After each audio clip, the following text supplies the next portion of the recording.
the stender? Why is this the stender? You stand. You stand here. I didn't make it up. It's what it's called. Okay, I just need to, this is on. Oh, I need a sitter. Doreen, what are you doing for a table? It is no longer during the week. The Torah portion is Yitro, Jethro. Pretty well. Okay, we'll take a little vote. It works. Oh, thank you, sir. I appreciate it. Okay, very nice. Shamas with the shul. It's all in Hebrew. You didn't tell me it was going to be in Hebrew. Well, you know, I figured you could figure that out. Okay. Anyway. Yitro, Jethro. Come on, television character. Who was it? Not Jethro Tull. That's good. I like Jethro. The Beverly Hillbillies. Yes. Later on, we'll sing the Adon to the tune of the theme song. No, we won't. Okay.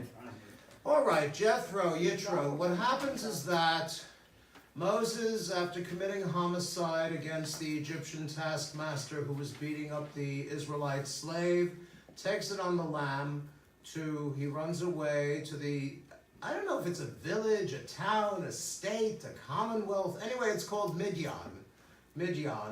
We don't know what that stands for. And the high priest of Midian, who serendipitously, yes? Middle village. Middle village, that's what it is. Midian and Middle Village. Where all the live. Except the deli's better in Middle Village. Okay, so he goes out to Midian, and he happens to be standing at the village well, which is a theme that is repeated. Who else met their betrothed at the village well? Yes, Eliezer, who is Abraham's leading servant.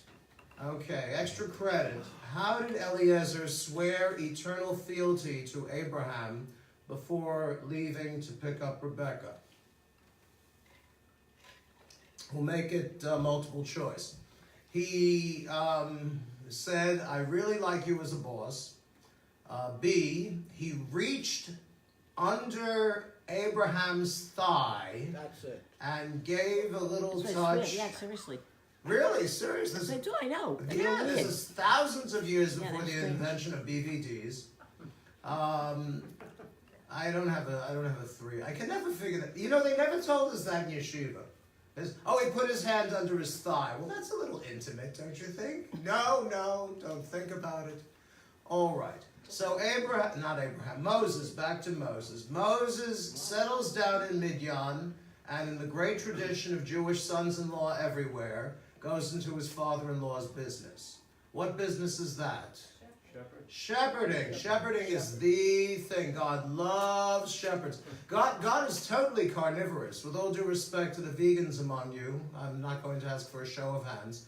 God loves shepherds, okay? If you go through, let's see, Abel was a shepherd, Abraham was Isaac, Jacob, shepherds, David was a shepherd. Solomon was not a shepherd. He was born into the family business. He went right to being king. It wasn't easy because he had a lot of competition. But getting back to Moses, now Midian, okay, Jethro, Yitro, what was his religion? He was not Jewish. Everybody, you would indeed think that he was a pagan, okay? He's not a heathen.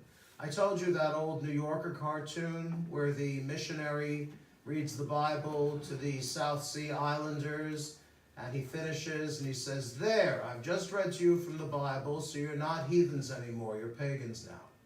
Okay? All right, or pagans and then heathens. Well, Jethro, and this is Rashi, and Rashi is never wrong, at least if you're in the 3rd grade. Rashi says that Jethro made a study of all the extant religions, not including Unitarianism and Jewish secular humanism. We're going to talk about that tomorrow, Jewish secular humanism. That's where you're Jewish, but you don't believe in God. Anybody here like that? Well, you're certainly welcome. Okay. But Jethro tests all the different faiths. I suppose for 1 week he's Unitarian, then 1 week he's Canaanite, and so on. And he decides on Judaism. So he's a self-made Jew. How do you like them apples? How did he become Jewish? Nobody knows. Come on, Rashi's not going to tell you. Well, Abraham did it, 99 years old with a flint knife. Ouch. What about the mikvah? No mikvahs then? Well, they're in the middle of the desert. Maybe he found a largish sort of puddle. I don't know. You see, seriously, the laws of conversion were not finalized until the rabbinic period around the 1st century. Until that time, anybody who said they were Jewish was, boom, they were Jewish, okay? But they had to make a donation to the building fund. Okay? Of course. All right. No, really, there was no formal ceremony of conversion.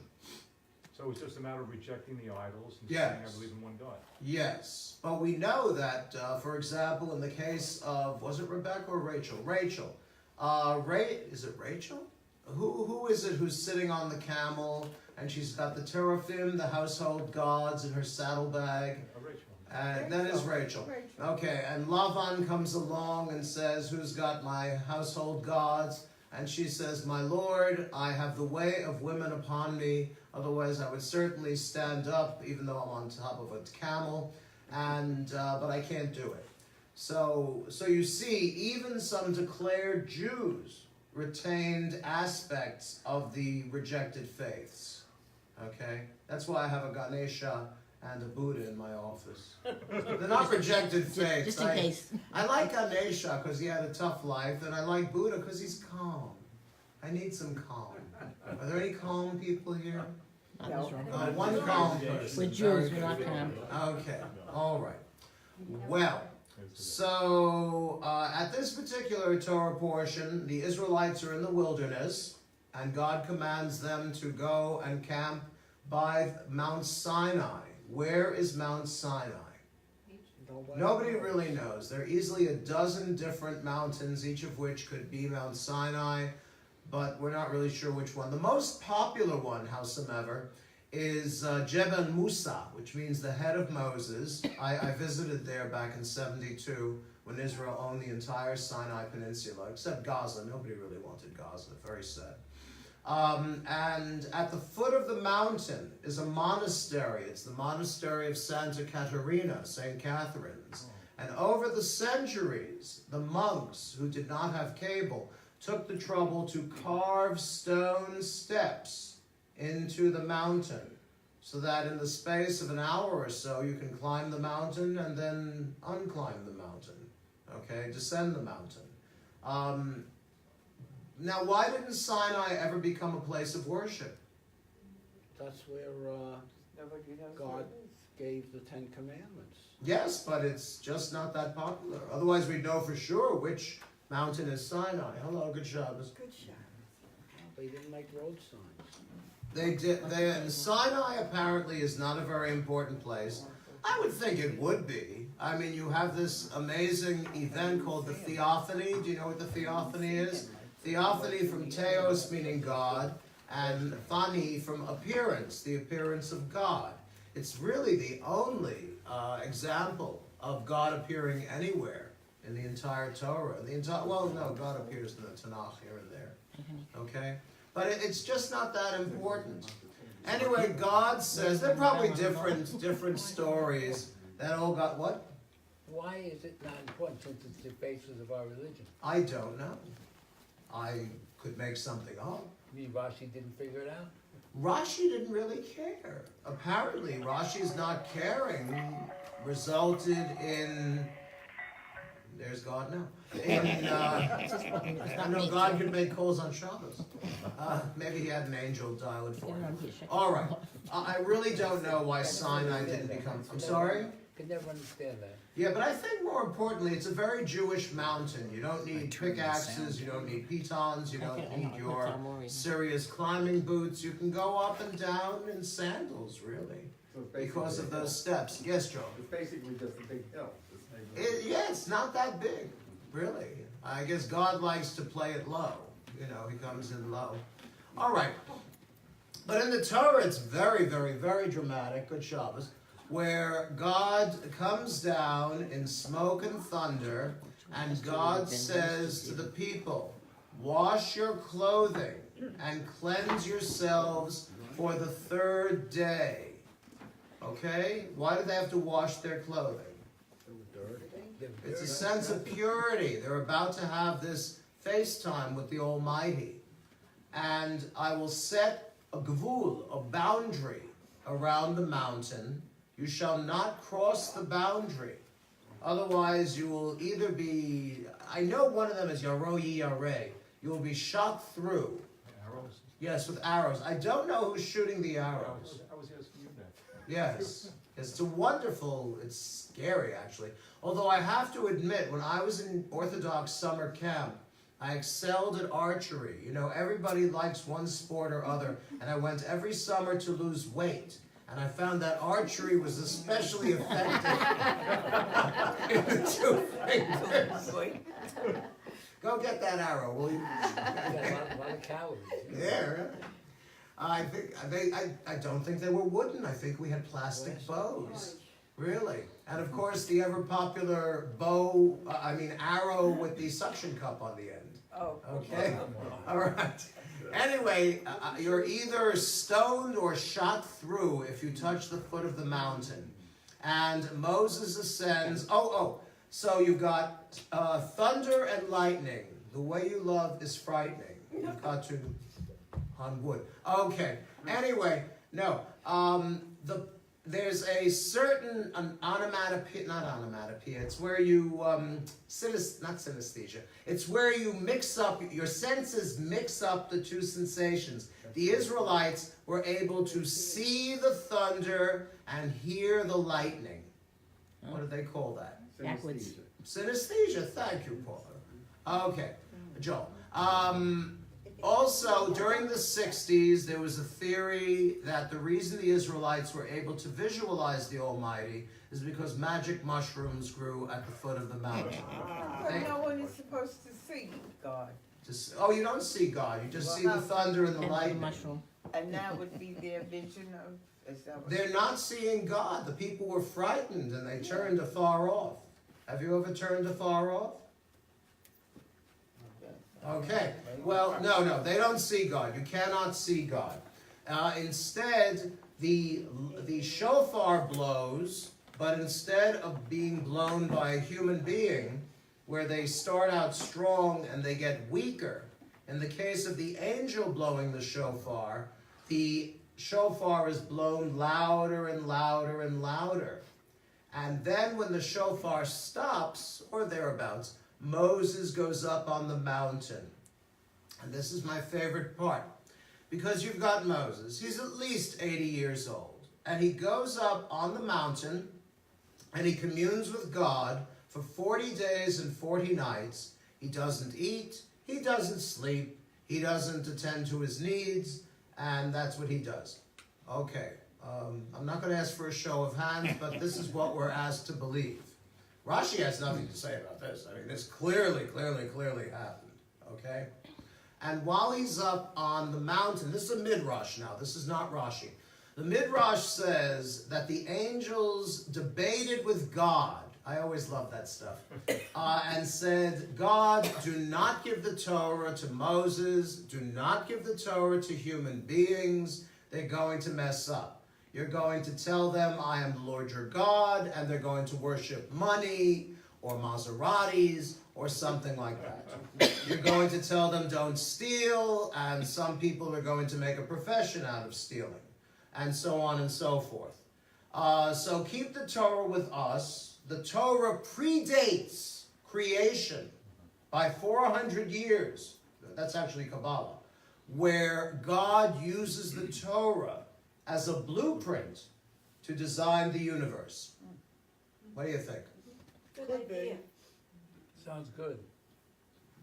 If you can sit in the mountain for 40 days, they can design it through a blueprint. I like It's it. different. I like those. No, the world is already created. We're going Same even thing. farther back, okay? So were they right, the angels? Was that the Big Bang? Angels are never wrong. What? Is that the Big Bang?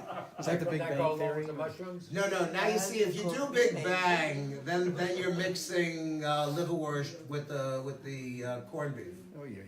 Okay, don't do that. No, really, the Big Bang is science. The Big Bang is not provable, but there's evidence, okay? Because the planets, the asteroids are moving away from each other. This stuff is theology mixed with folklore.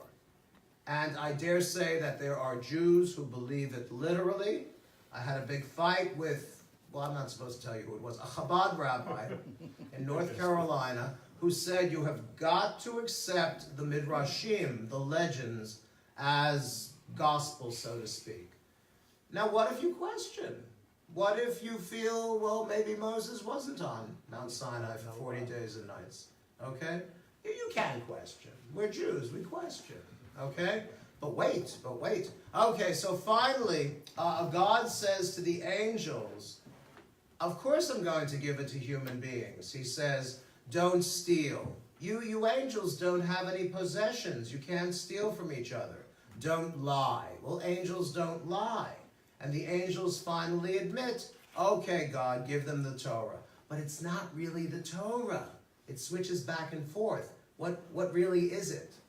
Oh, we don't have it here. The 10, oh, it is sort of. The 10 Commandments, yes. We have them on the floor in the office. I think they're the most wonderful thing. Yes. I understand they're the genuine article. They were left at the front door. One morning, we came in and there were the 10 Commandments. Were they glowing? What can you say? Were they glowing? Yes, actually. Oh, there you go. Okay. I'm going to use them as a fundraiser. Angels brought them. Yes. And if you touch them and you make 3 wishes, okay. Now what happens is that he has the 10 Commandments, and there's stone commandments. I'm not doing the bit with Mel Brooks with the 15 Commandments and oil and all that stuff. Okay. Instead, he's got the 10 Commandments, and they're as light as a feather, despite being written on stone. I want to tell you this one. The first set of commandments, okay, and this you can prove every time you put on tefillin, because what have you got on your head tefillin? What Hebrew letter? I also don't have it. Oh, there I am. Look. See this one here? Shin. Shin. Now, one side of the head tefillin has a 3-branched shin. The other side of the head tefillin has a 4-branched shin, which normally you don't see. But if you fit them together, look, he can't even fit his fingers together, okay? It shows you that God used a finger of lightning to carve the 10 Commandments, and he shot it right through the stone. So the 4-branched shin is actually, this is the cutout part, and here in between my fingers is the regular shin. Okay? Any questions? Anybody not get that? Yes. Oh, okay. Oh, I just look confused. It's a gift. I've been doing that for years. Okay, but do you get it? It's also 4 plus 3 is 7. 7 is a sacred number, and so on. Any questions about that? Because that's really a fun thing, especially since when we wear the tefillin. Okay, so anyway, Moses is carrying them down the mountain, and he is met by Joshua. I really like Joshua. Joshua needs more credit. I mean, Moses is a very hard act to follow. And Joshua, who's a warrior and a prophet and all that good stuff, he still does it. He carries it off. He's not even related to Moses. Moses has 2 boys, Gershom and Eleazar. They appear in the text for 1 verse each, and then they vanish forever. So I've written about them, okay? I've got an essay about that. It's appeared in the bulletin. Well, Joshua says, my Lord Moses, there is the sound of war in the camp. And Moses says, it is not the sound of war, it is the sound of rejoicing. He doesn't say it this way, but the implication is, oh jolly, oh gee, they're thrilled to see me. But that's not the case. Now remember the substitute teacher? Did you behave for the substitute teacher? Were you a good little stooge for the I know, there's always one person who behaved for the substitute teacher. Oh, there are 2. Everybody else is dancing on the desk and making fun. Believe me, I was a sub for like years. When I was in grad school. They were paying $40 a day in the New York City Board of Ed. I understand they're up to 100. It's okay, I'm not going back. 150, see? And I've still got my New York City Board of Ed license for high school English. It's in my sock drawer, you never know. Okay. Well, whatever. I'll call somebody on Court Street. Well. That doesn't exist. Oh no, really? Where'd they move it to? They're still there. They're still there. They're still there, but it's not the office. Okay. So what happened was, when Moses was going up on Sinai, he appointed Aaron to be the substitute teacher. He said, you keep an eye on the Israelites, because there's a mixed multitude. See, I don't like that. That's unfair. When Pharaoh let the Israelites out of Egypt. Remember the Mariel boat lift? In a few years I won't be able to tell this story anymore. When Castro let the folks who didn't like him out on the Mariel boat lift, he opened the sanitariums, he opened the jails, he opened the place where the ne'er-do-wells were, and they all came to America. Well, that's how I visualize the Yetziat Mitzrayim, the escape from Egypt. That Pharaoh said, well, I'm losing my slaves, let me get rid of a few other ne'er-do-wells. That's why they blame, the rabbis always blame any troublemaking on the Erev Rav, on the mixed multitude. I don't think that's fair. I think there were some among the mixed multitude who really liked the idea of monotheism and Moses and all that. All right, but what happens is that there's a little calendrical problem. They even throw in Satan. There's a midrash that throws in Satan. And Satan throws off the date, and the day that Moses is supposed to come back, because of the calendar screw-up, does Moses come back? No, he does not. And that's when the Israelites say to Aaron, make us an animal, make us a god we can worship. For as for this man Moses, we know not what came of him. I don't know why people don't talk like that again. You know, they should still talk that way. You go to Publix and say, excuse me, you got any apples? No, we know not what came of them. See, that's class. All right? Okay. So that's when and Aaron, I got to give this to him. All right? He's a nice fella. I can't say he's a nice young man because he's probably 82. I'm sorry?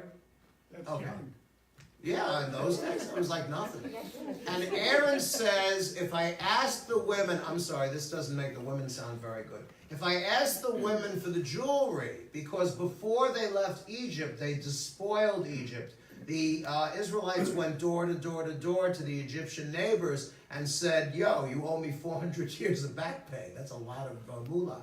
So that's a Hebrew word, by the way. So anyway, he says, if I ask the women for their gold, they will refuse me, and I'm buying more time for Mo to come back. Lo and behold, do the women give up the gold? Oh, I made a poem. Yes, they do. And what does Aaron do with it? Doesn't make sense. Jewish women don't give up. Well, I'm pretty sure the Torah was written by a guy, and he didn't consult with the missus. Okay? Yes, question. Question? No, we didn't hear what's back there. Oh, okay. All right. It wouldn't happen that way. He throws all the gold in a cauldron. He doesn't have to go stir, stir, stir, like when we went to the glass factory and the guy was blowing and so on. Instead, he goes stir, stir, stir, and the calf appears. Okay. And then the Israelites rise up to play. Keep that verb in mind. They're playing. Are they, number one, listening to Beatles records? Number two, making sandwiches? Number three. Yeah, they are. Yeah. That's right. Yes, they were. If you're having an orgy, yeah, in those days, orgies were easy. You bring the chips, I bring the dip, we're good. Okay. I don't even bother dressing. All right, so anyway, the Israelites are orgying, and Moses comes down. With the calf. Did they worship the calf, or did they worship the invisible God who's enthroned upon the calf? Because later on, God tells them to create an Ark of the Covenant, and on top of the Ark of the Covenant, you have two angels facing each other with their arms outspread, looking down, and they are the platform for God. So let me ask you, if the Ark is the platform for God, and the calf is the platform for God, why did they get zapped? Why did Moses punish them? Weren't they worshiping the calf? No, they weren't. They're worshiping the invisible God who rides the calf. We know, for example, that Baal, okay, the Babylonian thunder god, he rides a bull. So our God rides a calf because he's kind of like working his way up. Okay? So you'll never know, really. Moses comes down.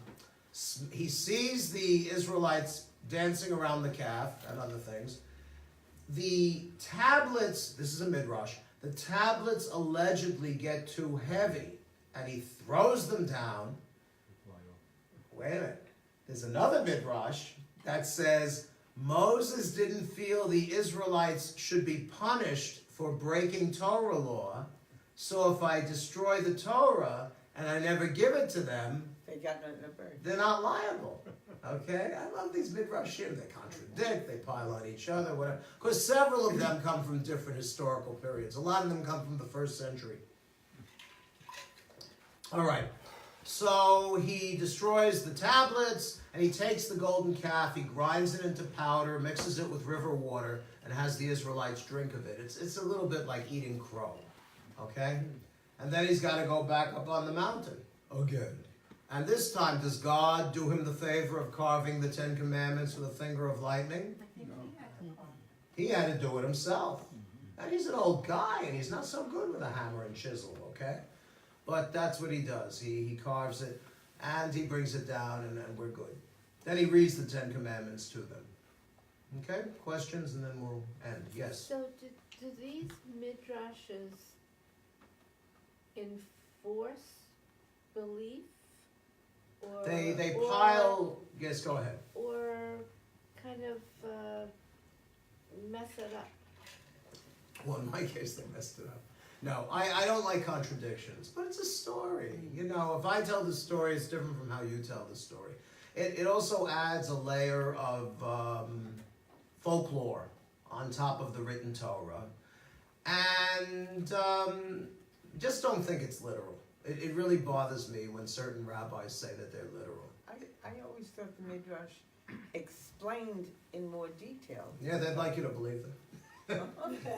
But I'm telling you stuff like, you know, the tablets suddenly got heavy. Yeah, I guess you could say that. It depends. You could say that, sure. Okay?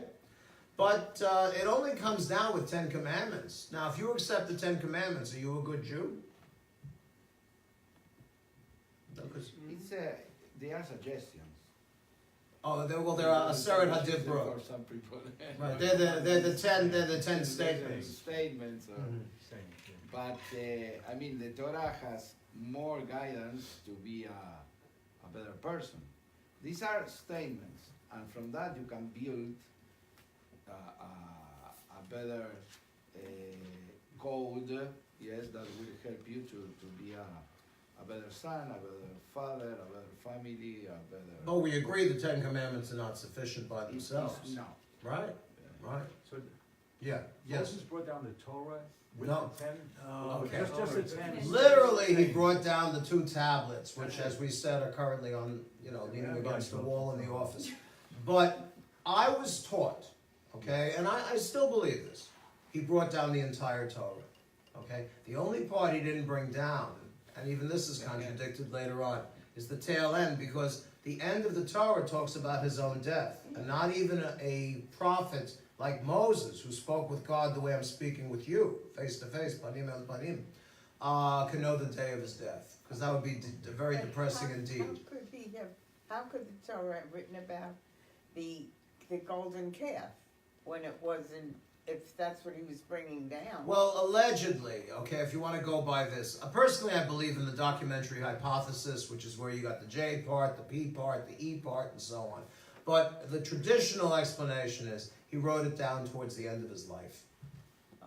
Okay. So he didn't bring it down with him then? Well, he brought down the 10 Commandments. The 10 But the Commandments, essence but of the not the Torah was Torah. there. The essence of the Torah was there, which I think is very Yeah. important. No, I said it would be impossible to bring down the whole Torah on tablets. You have to have a truckload. Oh, yeah. And you have to come on and making it, and I don't think they had rolls of papyrus. Well, maybe they did. Joel, I agree with you 100%, except later on, when they cross the Jordan River, God says, okay, there's 2 rocks over there. I want you to coat them with cement, white cement, and write the entire Torah on the 2 rocks. And here again, have you seen those pictures where they write everything really tiny? They take an entire book of the Hebrew Bible and they write it really tiny. I have one at home for, I think, Tehillim or something like that. Very small pen. He couldn't. It's a story. It's not logical. It's not meant to be logical. Okay? But Yes. if you want to really take that story apart that you're saying, why did the 10 Commandments become heavy? maybe that was God's input. They all of a became- sudden. Okay, prior to the Moses knowing the Israelites were sinful, the two stone tablets were very light Right. because he's like skipping down the mountain. But as soon as Josh tells him that the Israelites are sinning, all of a sudden the weight, he feels the Heavy weight heart. of the Torah, he's Heavy very heart. sad, depressed, and he drops them. They fell from him. Okay, that's one midrash. Another midrash says, in accordance with the Torah, he threw them down and broke them. Yeah, most of the time it's he threw them down and broke them. Okay. Oh, and the letters fly off before they get heavy. Isn't this great? You cannot make this stuff up. Okay. Just imagine generations and generations of storytellers and biblical scholars adding to the layered aspect of the Torah. I think it's wonderful. Okay? Of course, the bottom line is you got to observe the Torah. Okay? All right, Shabbat Shalom, good Shabbos. Thank you for coming. And let's see, Sarah, would you like to do the honors with lighting the candles? I did Shabbat, already. she doesn't. Oh, you did? Okay, that's fine. All right, Laura, could you, that's fine, no problem. Okay, all the ladies move over in this direction. Professional one. Where'd that foot come? You're so small. Where'd the foot come from? Attached to his hip.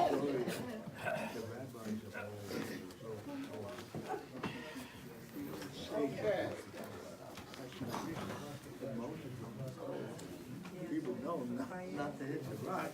If you didn't hit the rock, you'd be able to go to Israel.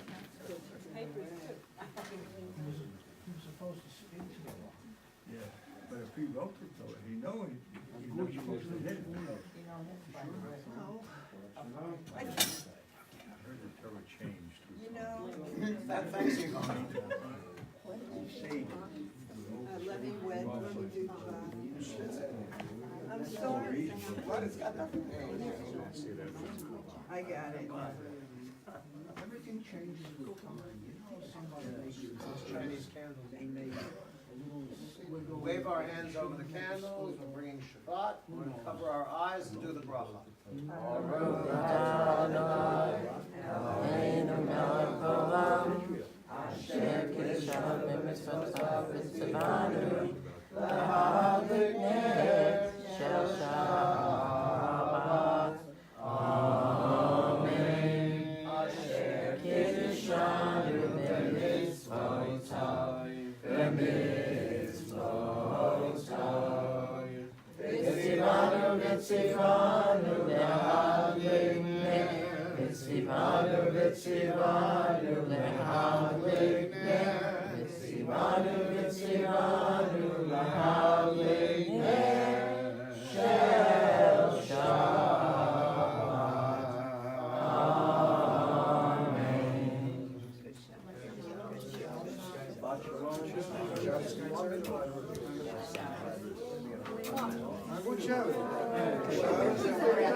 How can I tell you?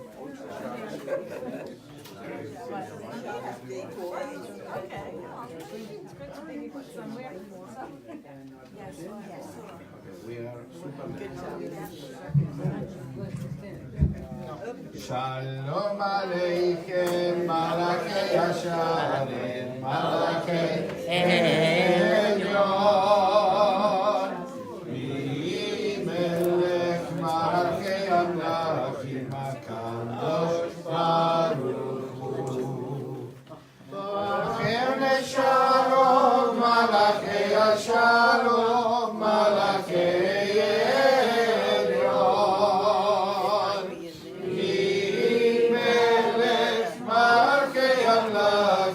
HaKadosh Baruch Hu, Baruchuni leShalom, Malachei HaShalom, Malachei Elyon.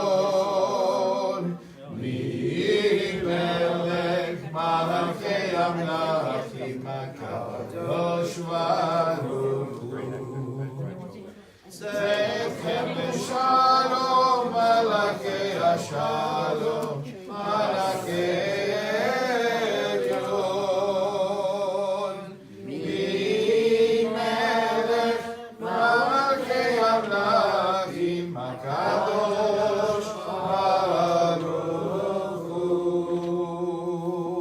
Hu. Agu Chavez, Shabbat Shalom. So we go directly to one of the main songs of the Kabbalat Shabbat, that is the Lechadodi. If you want to know more about Kabbalat Shabbat, where do you have to come and when? Thursday, Minion, 10 o'clock. after the Minion, Rotunda. Okay, we just started with Kabbalat Shabbat. Oh, very nice. So we have a couple of classes about that. If you're starting Shabbat on Thursday, Kol HaKavod. Yeah, we are trying. Actually, the Kabbalah Shabbat was intended to be what did we talk the other day? Lengthening of Shabbat. To extend the Shabbat Yes. with the beginning, so to have more sanctity of the day with the Kabbalah Shabbat. So, okay. Lechadodi, page number 21 and 22. Lechadodi לקראת קלה, פני שבת נקבלה. לechadodi לקראת קלה, פני שבת נקבלה. לechadodi לקראת קלה, פני שבת נקבלה.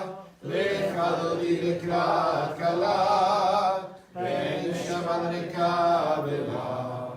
שמור וזכור ודיבור אחד, השמיענו אל המיוחד. אדוני אחד ושמו אחד, ושמו לכברת ולתהילה. לechadodi לקראת קלה, פני שבת נקבלה. לechadodi לקראת קלה, פני שבת נקבלה. לקראת שבת לכו ונלכה, כי מקור הברכה, מראש כי קדם נסוכה, סוף מעשה במחשבה תחילה. לechadodi לקראת קלה, פני שבת נקבלה. לechadodi לקראת קלה, פני שבת נקבלה. Please rise. יהי בשלום עטרת בעלה, גם בשמחה ובצולה, תוכן מוני ים סגולה, בו יכלה ובו יכלה.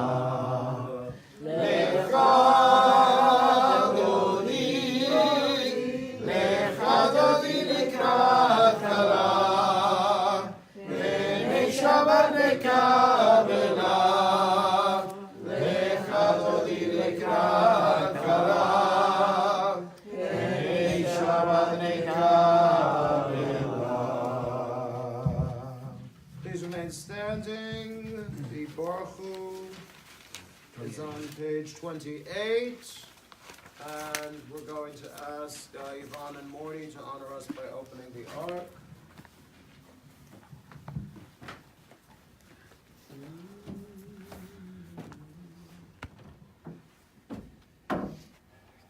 We bow towards the ark. Should I open the curtain? Ah, yes, the curtain too. Yes.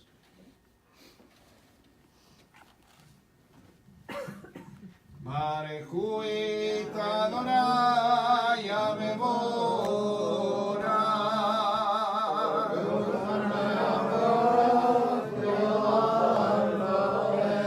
ברוך אדוני המבורך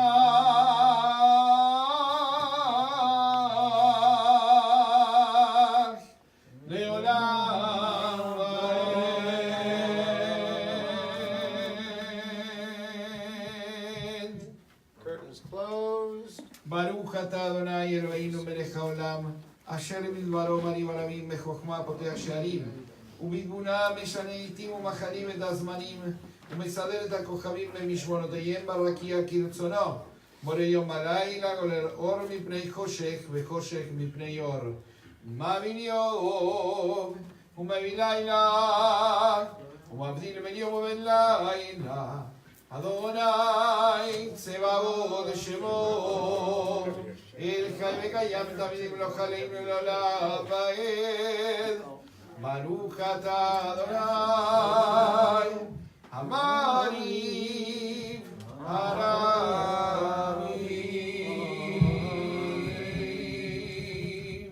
Page 29.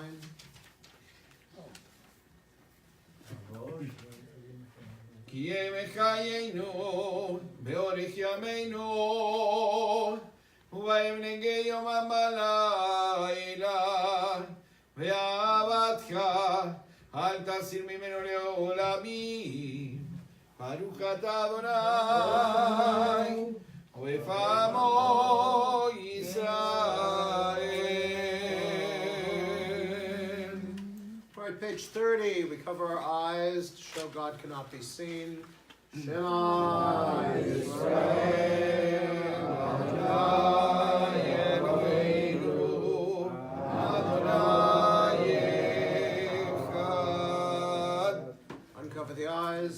Baruch Baruch Shem Kivod Malchuto Yoam Va'ed. In the English, reading the top paragraph. You shall love the Lord your God with all your heart, with all your soul, with all your might. And these words which I command you this day shall be, and you shall take to heart. Teach them diligently to your children. Recite them at home and away, night and day. Bind them as a sign upon your hand, and as a reminder above your eyes. Inscribe them upon the doorposts of your homes and upon your gates. Reading silently to the end of the tzitzit paragraph on 31.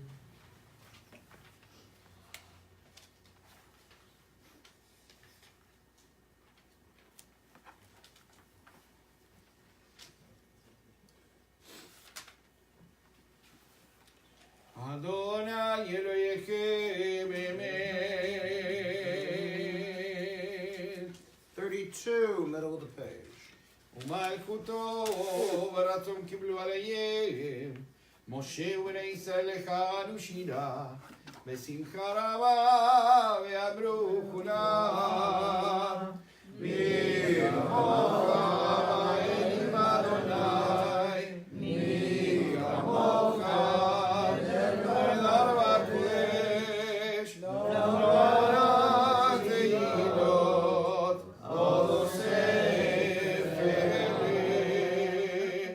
מלכותך ראובנך, בוקע ים לבני משה, שני אנו ואמרו.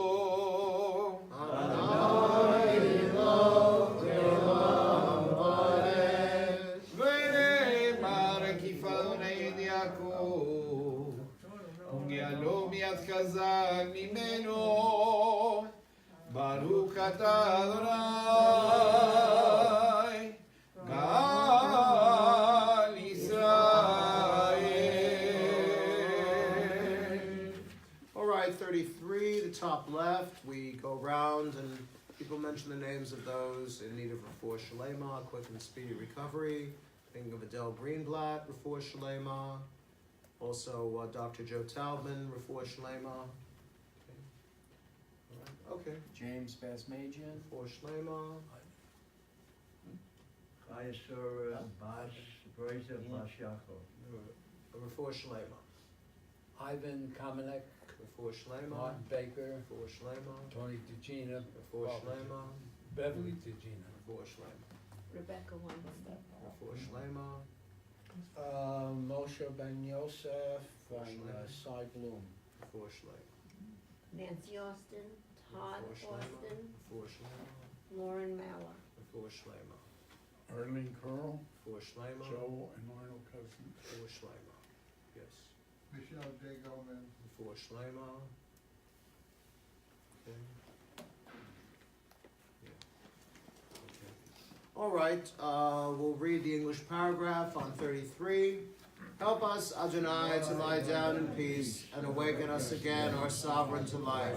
Spread over us your shelter of peace. Guide us with your good counsel. Save us because of your mercy. Shield us from enemies and pestilence, from starvation, sword, and sorrow. Remove the evil forces that surround us. Shelter us in the shadow of your wings, O God, who watches over us and delivers us, our gracious and merciful ruler. Guard our coming and our going, grant us life and peace, now and always. Spread over us the shelter of your peace. Praise to you, Adonai, who spreads the shelter of peace over us, over all his people Israel, over Jerusalem and the entire world. Ufros aleinu sukat shlomecha, Baruch atah Adonai, Borei sukat shalom aleinu ve'al kol amo Yisrael, ve'al Yerushalayim, ve'al kol ha'olam kulo. Amen. 34.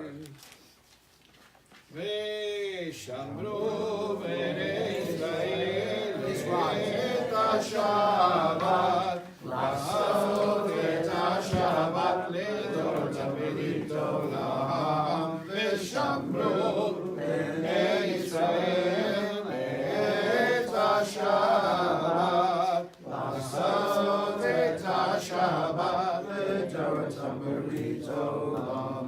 והנה אומר בני ישראל, אותי לעולם, אותי לעולם. ושמרו בני ישראל את השבת, לעשות את השבת לדורותם ולעולם.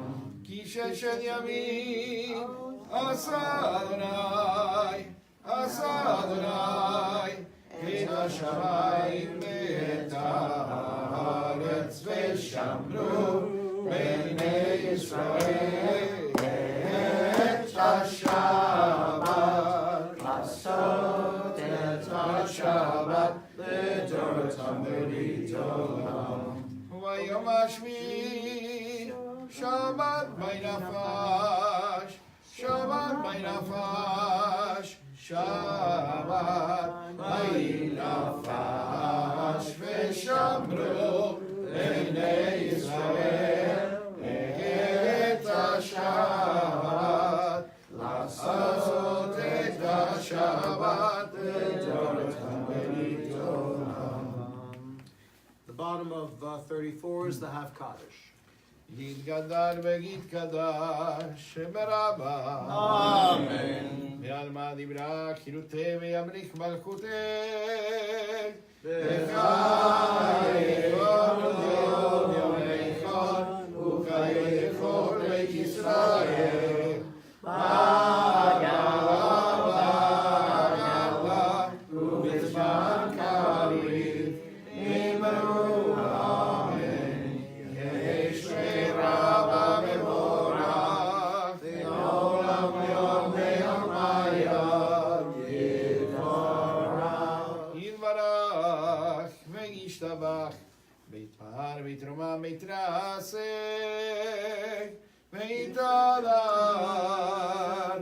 ויתעלה ויתהלל שומע לקודשה ולהבין כל ברכתה ושירתה תלוש ברכתה ונך למטה תמיד לעלמה אמרו אמן. The Amidah, the standing silent prayer, 35b to page 38, after which you may be seated.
יעשה שלום עלינו ועל כל ישראל ויאמרו אמן.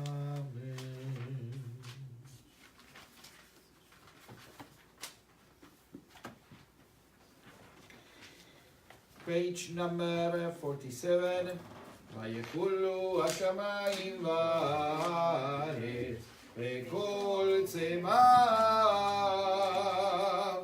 ויכל אלוהים ביום השביעי מלאכתו אשר עשה וישבות ביום השביעי מכל מלאכתו אשר עשה ויברך אלוהים את יום השביעי ויקדש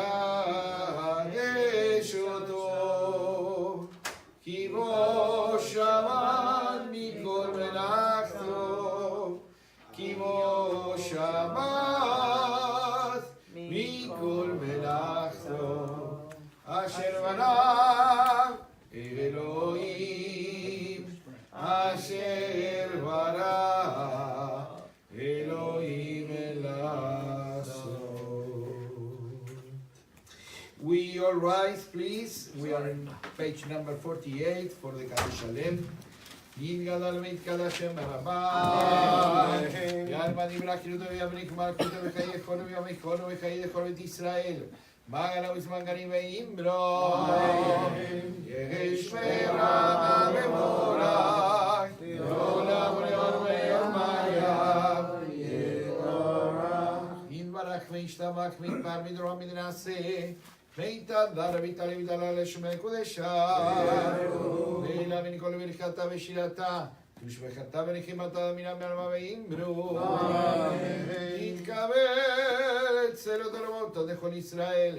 cada mamón de Mishmaya Begimbru, Ishlama Raba Min Shemaya, Bechaim Aleinu al Kol Israel Begimbru, Ose Shalom Begibroma, Ose Shalom Aleinu, Ve'al Kol Israel, Ve'al Kol Yoshvei Tevel, Begimberu Abe, Ose Shalom Begibroma, Yaseh Shalom Aleinu, ve'al kol Yisrael, ve'al kol Yoshvei Tevel, ve'himleru Amen. Oh, this is wine? Okay. You won't take advantage of me. Rabbi, Okay. I don't know if they want me in them. No, it's not, I'm not a recovering alcoholic, it's because I get migraines, okay?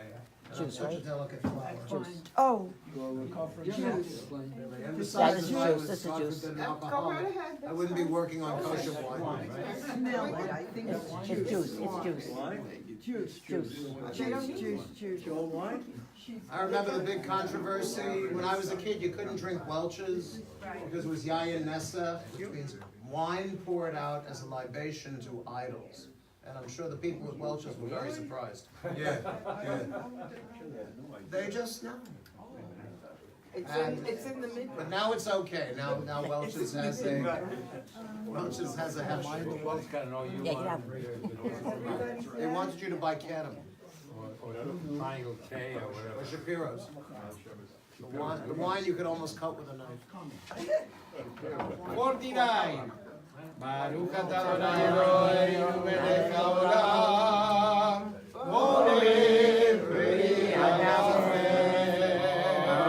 v'yameh. Baruch atah Adonai Eloheinu melech haolam, asher הקדשנו מצוותיו ורצנו ושמע קודשו ואהבה ורצון הכירנו זיכרון למעשה בראשית כי הוא יום תחילה למקראי קודש זכר יציאת מצרים קיבלנו בחרת ויותרנו מקדש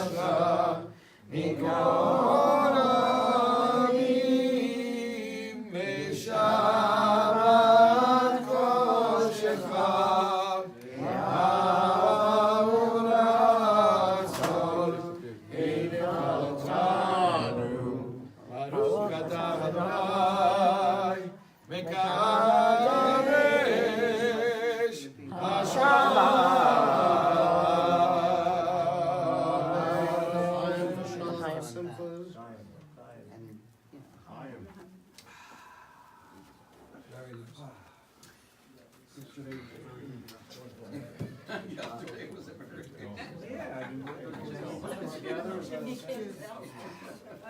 Are you done? What you need to make one. Are you driving?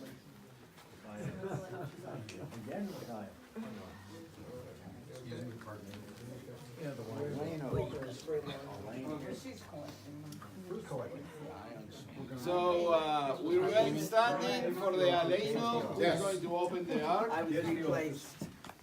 Okay, on 51, 51 and Yeah, choose. Mark. I couldn't get this mentioned the last couple of times. Huh?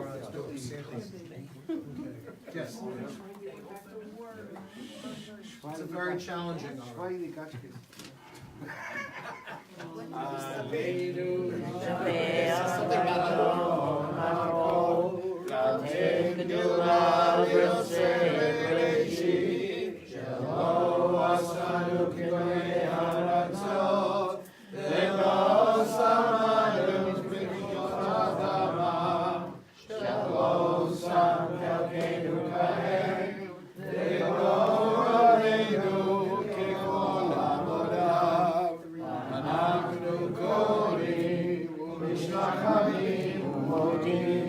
Live them out, Malkeim Elohim, HaKadosh Baruch Hu.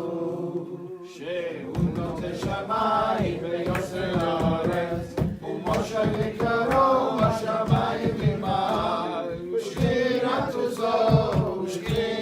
זו בגובי מרומים, הוא אלוהינו אלוהינו, ארץ מלכנו אפס זולתו, כתוב בתורתו, וידעת היום אשר אותה לבבך, כי אדוני הוא אלוהים בשמיים ממעל, והארץ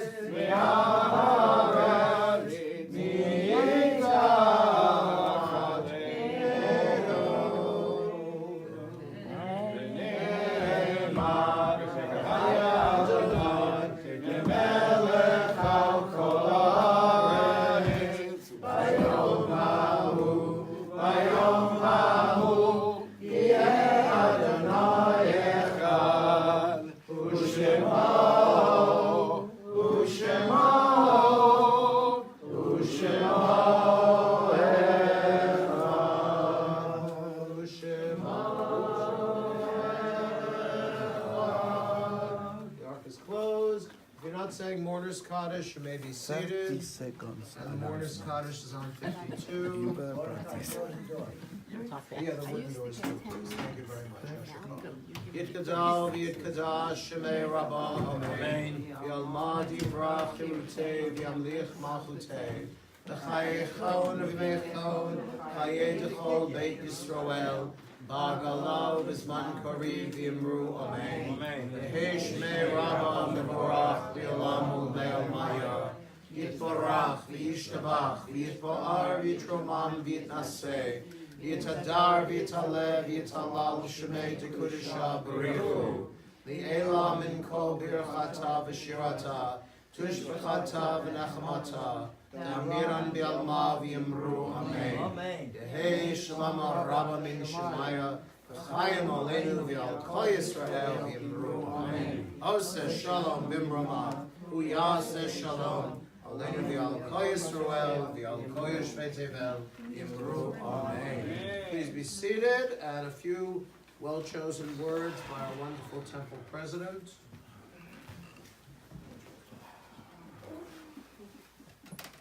Good Shabbos, everyone. Welcome to new friends. I haven't gotten to meet you yet, but I'm looking forward to it at the end of the service.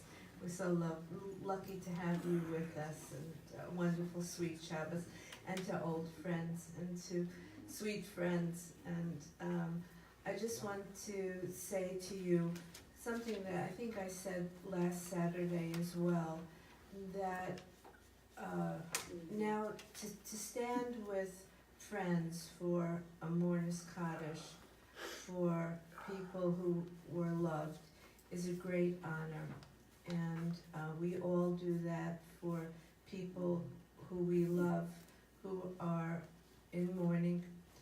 And beside that great honor, I feel that here at Temple Shalom, we all stand for each other every day. I know that I stand for you. I know that you stand for me.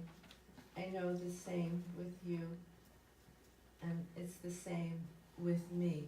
And that's the heartbeat of Temple Shalom. It happens to be the sweetest synagogue on the planet, and we're all very fortunate to be here. And I'm the most fortunate of all to be with you. Tomorrow is our more traditional service, our Shabbat service. Please come. And after service and a little cake and coffee, Rabbi will be doing his class.